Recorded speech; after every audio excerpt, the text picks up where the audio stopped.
അതെ, ജിബിക്ക് ഓക്കെ എങ്കിൽ വീട്ടിൽ പോവാലോ. ഈ പനിയും വെച്ചിട്ട് ഞാൻ തിരുവല്ലയ്ക്ക് പോവാനോ? അല്ല, അവിടെ ആകുമ്പോ കുറച്ച് ഫ്രീ ആയിട്ട് ഇരിക്കാലോ. ഇപ്പൊ ഇവിടെയാണെങ്കിലും ഫ്രീ ആയിട്ടല്ലേ ഇരിക്കുന്നേ. അതെ അല്ലേ. ഒറ്റയ്ക്ക് ഇരിക്കാനും കിടക്കാനും ഒക്കെ പേടിയുണ്ടോ? പേടിയോ? എന്തിന്? ഒരു കാര്യം പറയട്ടെ, ഇവിടെ ഒരാള് മരിച്ചിട്ടുണ്ട്. ഇവിടെയോ? ആ, ഇവിടെ എന്ന് പറഞ്ഞ ഈ റൂമില് ആത്മഹത്യയായിരുന്നു. എന്നിട്ട് ടോമിന്റെ അടുത്തൊന്നും പറഞ്ഞിട്ടില്ലല്ലോ. ടോം അല്ലേലും നല്ല കാര്യങ്ങളൊന്നും പറഞ്ഞിട്ടില്ലല്ലോ. ആ ഷോ, അവരെ ഈ റൂമിലാണ് കൊന്നത്.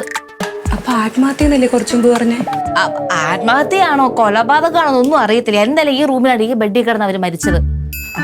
അതിപ്പോ സാരമില്ല, മനുഷ്യനാകുമ്പോ തട്ടിപ്പോവില്ലേ, അതൊക്കെ സാധാരണമല്ലേ. സാധാരണ. പക്ഷേ ഇതിലെന്താ പ്രശ്നമെന്നറിയാവോ? അവരുടെ ആത്മാവ് ഈ ബെഡ്റൂം വിട്ട് പുറത്തു പോയിട്ടില്ല. ഈ റൂമിലോ? ഈ കട്ടിലിൽ തന്നെ കിടക്കുവോ ആത്മാവ്.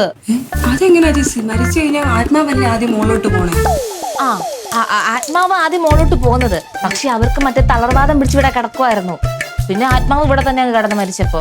എനിക്കല്ലേ ഈ ഭൂത്തിലും പ്രേതത്തിലും വിശ്വാസമില്ല. ഒട്ടുമില്ല. അപ്പൊ പിന്നെ കഥകളൊന്നും പറഞ്ഞിട്ട് കാര്യമില്ല. എന്നാ കഴിക്ക്.